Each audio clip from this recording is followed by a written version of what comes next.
O início da Segunda Guerra Mundial ocorreu em 1º de setembro de 1939 com a invasão da Polônia pelo exército alemão.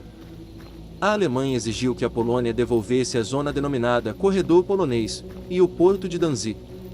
Estes haviam sido perdidos durante a Primeira Guerra Mundial. Como os poloneses se negavam a fazê-lo, Hitler marchou sobre o país. 2 dias depois, em 3 de setembro, Inglaterra e França declararam guerra à Alemanha. O conflito duraria 6 anos e só terminaria em 8 de maio de 1945. Calcula-se que tenha deixado 50 milhões de mortos. Causa da Segunda Guerra Mundial. A Segunda Guerra Mundial ocorreu devido a uma série de fatores. É preciso recordar o fim da Primeira Guerra Mundial para entendê-los. Quando as hostilidades de 1914 a 1918 terminaram, os vencedores impuseram uma série de sanções econômicas e perdas territoriais para castigar a Alemanha através do Tratado de Versalhes. A Alemanha teve que devolver os territórios da Alsácia e da Lorena à França, e terras do leste foram cedidas à Polônia. Além disso, precisou suportar os custos do conflito pagando altas indenizações. Como o país precisava saldar a dívida, foi atingida por uma crise financeira marcada pela inflação, colapso da moeda e desemprego em massa. Esses fatores contribuíram para facilitar a criação e expansão de ideologias como o nazismo. Este afirmava que a causa dos problemas da Alemanha era provocada por uma conspiração internacional e pelos judeus. O nazismo foi um movimento ideológico nacionalista, imperialista e belicista.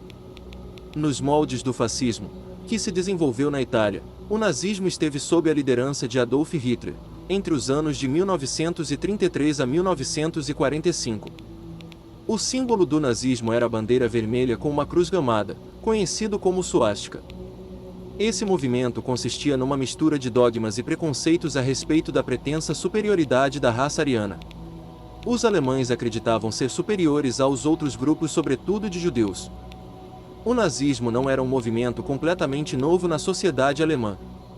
Outros movimentos compartilhavam de seu nacionalismo extremado, de seu racismo sob a tentativa de criar uma sociedade militarista e reacionária. Grupos antissemitas, aversão aos judeus, já existiam na Alemanha e na Áustria desde o século XIX. Além disso, muitos regimes totalitários se desenvolveram no período chamado Entre Guerras, ou seja, entre a Primeira, de 1914 a 1918, e a Segunda Guerra Mundial, de 1939 a 1945. Fascismo e nazismo. Embora sejam regimes políticos totalitários de inspirações semelhantes e utilizados muitas vezes como sinônimos, o fascismo e o nazismo representam diferenças.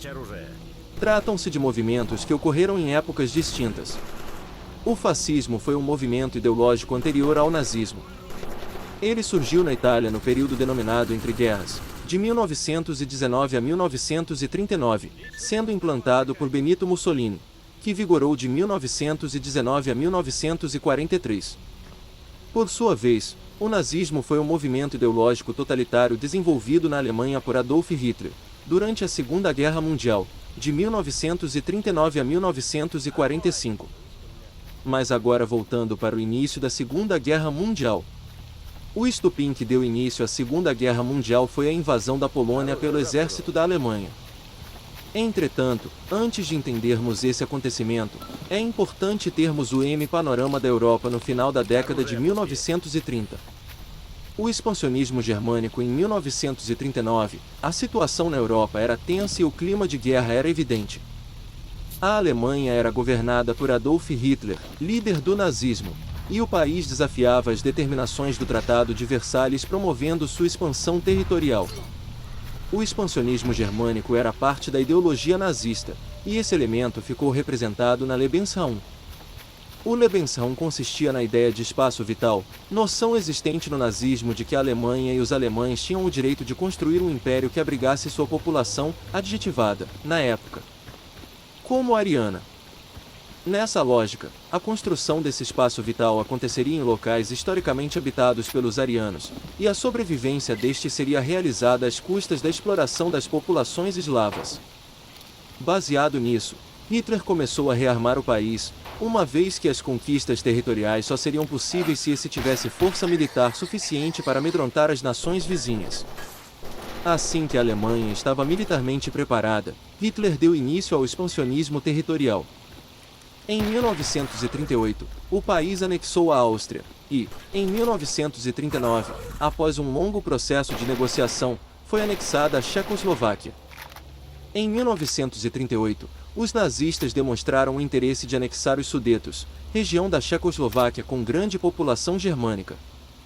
A situação iniciou uma crise diplomática que levou representantes de franceses, britânicos, italianos e alemães a reunirem-se, em setembro de 1938, na Conferência de Munique. Nessa reunião foi debatida a questão da Checoslováquia, e ingleses e britânicos resolveram praticar a conhecida política de apaziguamento. Sem o consentimento do governo desse país, franceses e britânicos aceitaram as condições de Hitler e deram autorização para que ele o anexasse. Em troca, Neville Chamberlain, primeiro-ministro britânico, e Edward Daladier, primeiro-ministro francês, firmaram com a Alemanha que essa seria a última exigência territorial alemã e que o país realizaria ações que contribuiriam para a manutenção da paz no continente europeu. Hitler concordou, mas, logicamente, tudo não passou de um blefe. Ele já tinha seus olhos voltados para um novo alvo, a Polônia. A Polônia surgiu com o fim da Primeira Guerra Mundial, e parte do território polonês foi formada do antigo território que pertencia à Alemanha antes desse conflito. Depois que Hitler conseguiu anexar a Áustria e a Checoslováquia, ele voltou sua atenção para a Polônia e, ao longo de 1939, a retórica do governo alemão contra esse país foi tornando-se cada vez mais agressiva. O objetivo do líder nazista era reaver os territórios que tinham pertencido à Alemanha e que lhe foram tomados, com a derrota na Primeira Guerra, para formar a Polônia. Nesse sentido, os destaques vão para a Prússia Ocidental, também conhecida como Corredor Polonês, trecho de terra que separava a Alemanha da Prússia Oriental, e Danzig, uma antiga cidade alemã que havia se tornado livre, sob gestão da Liga das Nações. Para garantir o sucesso de suas intenções, Hitler tomou uma série de iniciativas. Primeiro, como mencionado, endureceu a retórica contra a Polônia, dificultou as negociações que existiam com os governos polonês, francês e britânico, tomou as iniciativas para preparar o exército alemão e, por último, garantiu a neutralidade dos soviéticos. A neutralidade dos soviéticos é um capítulo importante para o início da Segunda Guerra Mundial. Em 23 de agosto de 1939, os governos alemão e soviético assinaram o Tratado Ribbentrop-Molotov ou Pacto de Não Agressão, no qual as duas nações garantiriam a paz entre si por 10 anos em caso de guerra na Europa. Uma cláusula secreta importante desse tratado estipulava a divisão do território polonês entre alemães e soviéticos. Com isso, o caminho estava praticamente aberto para os alemães, embora franceses e britânicos ainda fossem um importante obstáculo para os objetivos nazistas. Os alemães temiam que franceses e britânicos reagissem à sua agressão porque a Polônia tinha uma aliança militar com essas duas nações.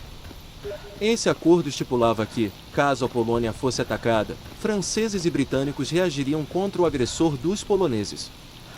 O acordo existente foi assinado em março de 1939, com o objetivo de evitar uma agressão dos alemães contra a Polônia. Nesse acordo, os franceses garantiam atacar a linha Siegfried e os britânicos prometiam ataques aéreos contra os alemães, mas só em caso de agressão aos poloneses. Hitler tinha decidido atacar esses últimos no dia 26, mas a garantia de que britânicos e franceses honrariam seu acordo fê-lo recuar momentaneamente, embora não acreditasse na reação dos aliados da Polônia. De todo modo, as intenções alemãs em relação à Polônia eram claras e reais. Os alemães haviam sido informados, em suas embaixadas na França, Polônia e Grã-Bretanha, para avisar aos demais residentes nesses países que saíssem deles. Além disso, tropas do exército alemão começaram a ser concentradas na Prússia Oriental sob o pretexto de realizar comemorações militares, e, por fim, um encouraçado germânico ancorou em Danzig. Os alemães fechavam o cerco. O último passo foi criar uma justificativa, os historiadores chamam isso de casus belli, para explicar a invasão da Polônia. No dia 28 de agosto, a ordem de Hitler determinou que a invasão aconteceria no dia 1º de setembro. A justificativa utilizada por ele e seus seguidores foi forjada na noite do dia 31 de agosto. Nesse dia aconteceu uma operação de bandeira falsa contra uma rádio alemã localizada em Gleiwitz, próximo à fronteira polonesa. Nessa operação, homens da tropa de elite chamada SS, Schutzstaffel, vestiram-se com uniformes do exército polonês e atacaram essa torre de rádio. Os nazistas, então, executaram prisioneiros do campo de concentração de Sachsenhausen, vestiram-nos com uniformes do exército polonês e apresentaram seus corpos como prova de que os poloneses tinham atacado a Alemanha. Já na madrugada do dia 1º de setembro de 1939, o encouraçado Schleswig-Holstein, ancorado em Danzig, abriu fogo contra a cidade, e tropas alemãs cruzaram a fronteira polonesa. Ao todo, os alemães mobilizaram aproximadamente 1,5 milhão de soldados na invasão da Polônia e contaram com 3.600 blindados e 1.929 aviões de guerra. A notícia do ataque alemão contra a Polônia fez britânicos e franceses iniciarem uma grande mobilização, e defesas militares começaram a ser montadas em ambos países. No dia 3 de setembro, veio a reação britânica e francesa. Ambos países enviaram ultimatos à Alemanha, e, como os alemães não retiraram suas tropas da Polônia, o Reino Unido declarou guerra aos alemães às 11 horas, e os franceses, às 17 horas.